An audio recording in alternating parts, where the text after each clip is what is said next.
Thank you, Honorable Speaker. I hear my good friend, Honorable John Buddy, asking me to support, and I rise to oppose this motion, Honorable Speaker, by the Honorable Member for Bumula, the Honorable Jack Wanami Wamboka. But allow me, Honorable Speaker, to take this opportunity to thank the Honorable Jack Wamboka for having the courage and fortitude to not only collect signatures and bring this motion, but also to prosecute it. Although he has performed dismally in his prosecution of the motion, Honorable Speaker. Honorable Speaker, I keenly listened to you on Tuesday when you made your communication, Honorable Speaker, on this motion. Honorable Speaker, this House is guided, or rather, as you stated, is a house of rules, and is guided by not just by the standing orders, but also by a constitution. Honorable Speaker, if you read through standing orders 64 to 66 of our standing orders, you will realize that the Honorable Wamboka's motion falls flat and contra our standing orders and also the constitution, Honorable Speaker.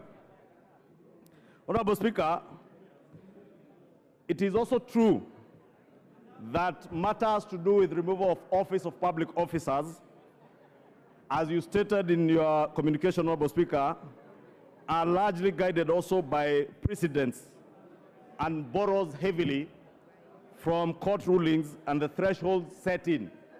Honorable Speaker, the famous Wambora cases on the removal of former governor for Embu County speaks volumes.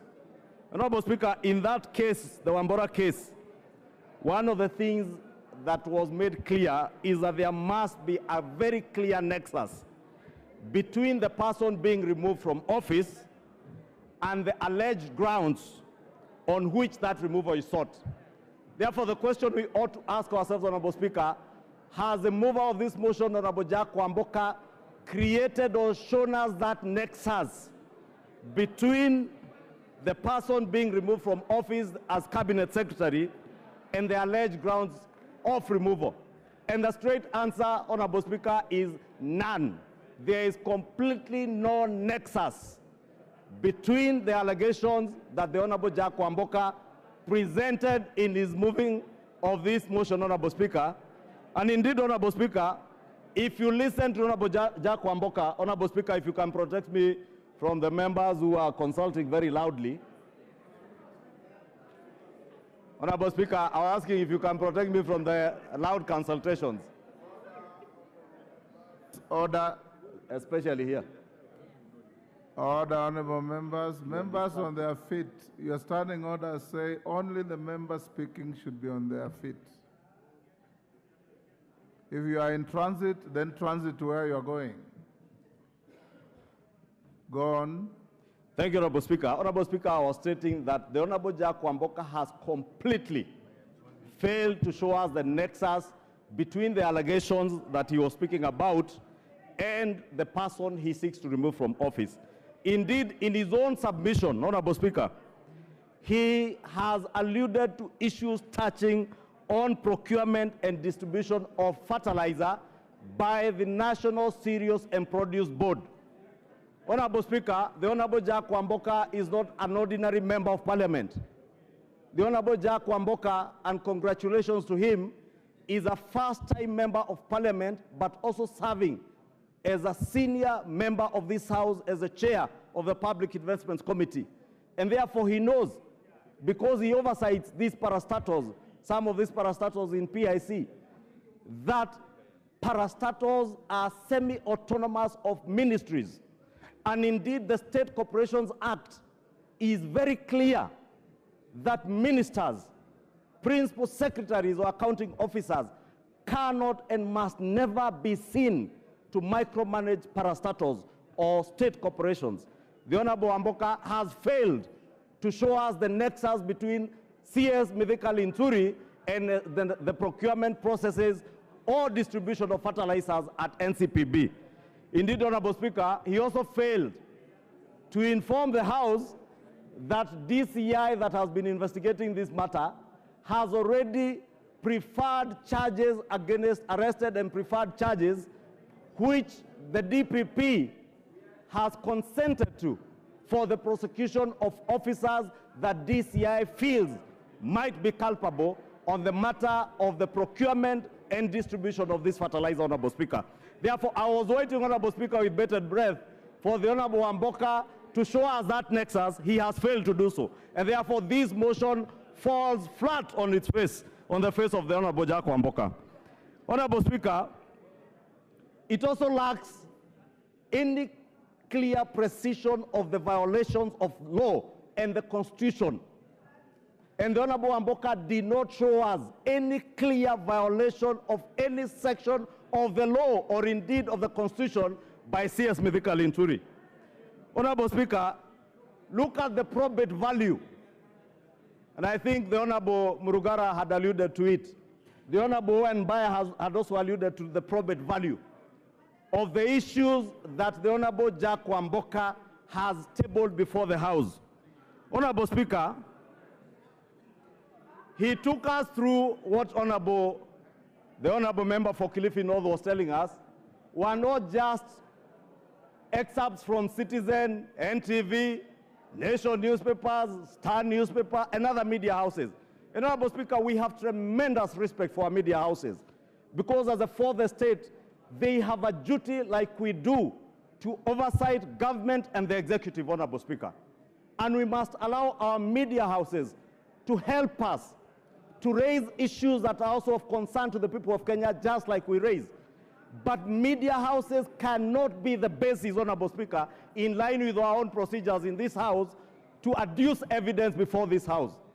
And Honorable Speaker, I dare ask, if we were to prosecute, if we were to impeach CS Mithika Linturi on the basis of newspaper articles, Honorable Speaker, allow me the indulgence, Honorable Speaker, to read a newspaper article that was featured by the Sunday Nation on April 14, 2024. And this article, Honorable Speaker, said that House team boss on extortion spree. And I'm reading this article, Honorable Speaker, so that we may ask ourselves, if I am that House boss being reported here on an extortion spree, would it be fair for us to impeach myself? If that House boss is the Honorable Wamboka, the mover of this motion, how fair would it be for me to move the House to impeach the Honorable Wamboka on the basis of a newspaper article from a gossip column like this one, Honorable Speaker? This article said that the chairman of a powerful committee is on the spot for harassing witnesses that appear before him. Talk of town has landed the chairman calls cabinet secretaries scheduled to appear before his committee and demands huge amounts of money in order to be looked at favorably when they appear. The CSAs were heard complaining that the MP is demanding and asks for money using threats at least 1 week before they appear in his committee. Those who fail to play ball by parting with cash demand are harassed during their appearance and negative reports are given on their manifesto. Honorable Speaker, Order. Honorable Speaker, Member for Busia, you are totally out of order to stand up and raise your hands. Order. Honorable Speaker, I read this article because I am pointing to the issue of us using newspaper articles, media reports to impeach state and public officers, including members of parliament, chairs of committees, cabinet secretaries, principal secretaries, Honorable Speaker, that we cannot use the basis of newspaper reports to impeach anybody. And that's why I said, Honorable Speaker, if I was that House boss, only that I don't chair a committee, the Honorable Wamboka Wanami is a chair of a powerful committee. How do I know? Who would know what this newspaper column was, who it was referring to? Supposing it was Honorable Wamboka, how fair would it be for us to seek to impeach him on the basis of a gossip column, like he's calling on us to impeach a cabinet secretary today on the basis of newspaper and media reports, Speaker, I say, Honorable Speaker, he has completely failed to prove his case. Honorable Speaker,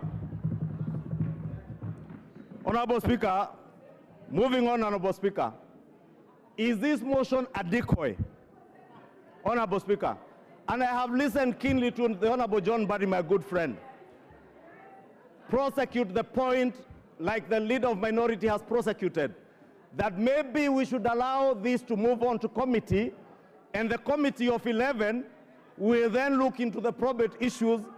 But if the probate value of the evidence being adduced by the Honorable Wamboka in the motion is defective ab initio, then we will be wasting valuable parliamentary time.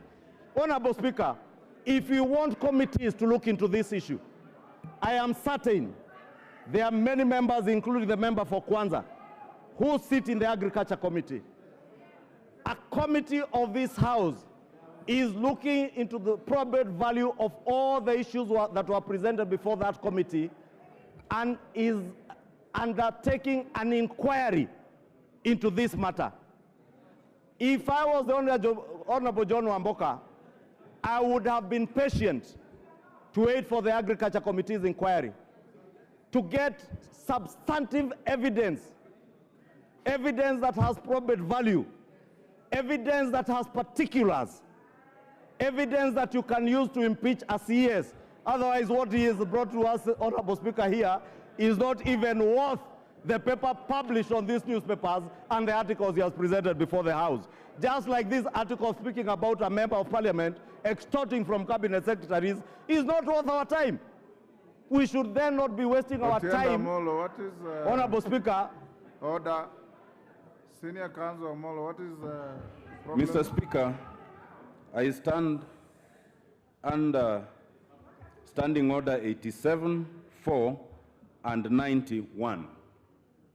Under 87.4, Mr. Speaker, no member can impute improper motives on any other member or members generally without a substantive motion within at least 3 days notice. Order. Member for Kisumu West.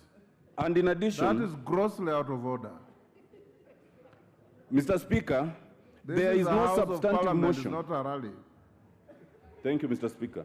Mr. Speaker, under Standing Order 87.4, you cannot impute improper motive either on a member or on the House without a substantive motion with at least 4 days' notice.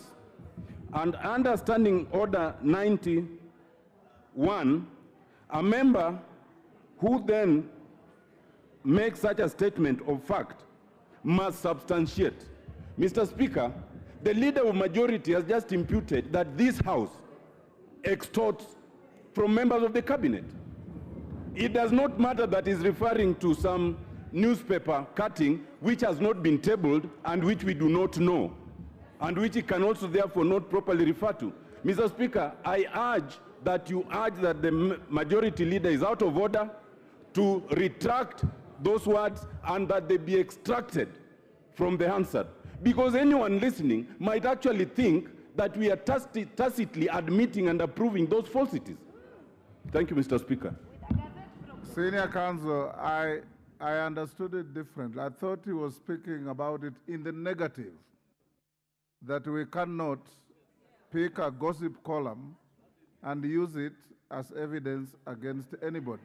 So as a matter of fact, order, as a matter of fact, the way I understood is that he's saying a gossip column cannot be a statement of fact, and that no member has extorted anybody unless there is evidence. So you are saying the same thing as far as I understand. Order, carry on, Majority Leader. Order. Thank you, Honorable Speaker. And indeed, Honorable Speaker, you have captured it very well. And the point I was making, Honorable Speaker, for the benefit of the Honorable Tiende Amolo, in fact, I used my own example, and probably that of the Honorable John Wamboka, Honorable Jack Wamboka. That, Honorable Speaker, the same way the Honorable Jack Wamboka has presented newspaper articles, media reports, is the same way anybody cannot present such gossip columns as this, Honorable Speaker. And therefore, that's why I was arguing, Honorable Speaker, that there lacks particulars, There is no precision on the gross violation of the Constitution. Jack Wamboka has completely failed to show us that, Honorable Speaker. Honorable Speaker, I was on the point of whether this particular motion is a decoy to derail the substantive inquiry that is before this House by a committee of this House, Honorable Speaker. And I want, Honorable Speaker, to humbly submit that I find this motion as a decoy, as such decoy, to make sure that we hide those who are ultimately culpable by derailing the Committee for Agriculture from doing its work. And I want to encourage members of the Agriculture Committee to get to the bottom of this fertilizer issue, Honorable Speaker. Ensure that the inquiry pinpoints to us those who are ultimately culpable. And that is why, Honorable Speaker, I was saying, if I were the Honorable Jack Wamboka, I would have been very patient to wait for the Agriculture Committee to tell us who or which organization or which particular state officers are culpable, including the cabinet secretaries and the PSs. Should the Agriculture Committee find the cabinet secretary, the principal secretaries, those at NCPB culpable, then we have a duty and an obligation to the country to hold them to account. Otherwise, Honorable Speaker, as things stand now, the Honorable Jack Wamboka has completely failed, Honorable Speaker. This motion, Honorable Speaker, finally seeks to remove the CS on grounds that there are serious reasons to believe that the Cabinet Secretary has committed a crime under national law. Honorable Speaker, this ground requires the Honorable Jack Wamboka to have attached evidence of conviction or judgment made against the accused person. He has failed to do so. In fact, he has gone to great lengths, Honorable Speaker, to quote cases that, as somebody, I think is Honorable Owen Bayer, pointed out, cases that we considered at the point the House vetted the Honorable Mithika Linturi as Cabinet Secretary and approved. Therefore, Honorable Speaker, as the Honorable Owen Bayer was alluding to, that is a matter that is already spent. The Honorable Jack Wamboka therefore cannot take the House back to relook into those cases. And may I remind him, when the Honorable CS appeared before the committee, he said he had 32 court cases that he was battling with, some civil, and he was dealing with them. And the committee, including the member for Bumula, approved the Cabinet Secretary to serve as Cabinet Secretary. How then do you retract your own steps or call the House to retract our own steps, Honorable Speaker? Honorable Speaker, allow me to conclude by just saying, Honorable Speaker, that the mover of this motion, as courageous as he thought he was, he has completely failed the House. He has failed to show us the precision with the law that he ought to show in line with the Constitution and the standing orders. I have spoken to the probate value of the evidence he has adduced that is not there. The grounds, as I said, Honorable Speaker, are particularly not particularized in line with our standing order 64 and 66. And that is why I said he's quoting newspaper articles, which I also said I could quote about chairs of committees and other people who are said to extort people money. And Honorable Speaker, allow me, Honorable Speaker, then to plead with this House to defeat this motion because it will derail the fight against corruption. If we derail the fight against corruption, Honorable Speaker, by using such motions to speak to the gallery, to speak to our voters, to speak about corruption but never acting over corruption, Honorable Speaker. Remember in the 11th Parliament, Honorable Speaker, wind up in a minute. In the State of the Nation address, 200 state officers were declared jobless. But what came out of that political pronouncement, Honorable Speaker? Absolutely nothing. That is what the Honorable Jack Wamboka is calling on this House to do, to make a political declaration in the impeachment of a CS, but get absolutely no value in the fight against corruption. Allow our Committee for Agriculture to expedite its inquiry, find those who are culpable to be charged before courts, allow DCI, EACC to complete their investigations, and call on us. If you find any public officer culpable, we shall be there to support you, to impeach anybody who will be found culpable subsequent to credible investigations. But these other political things from newspaper cuttings, my friend Jack Wamboka, falls flat. And I would beg you this early to withdraw this motion to save yourself from the embarrassment, Honorable Jack Wamboka. This is why the Constitution put a very high threshold. Daniel Manduku.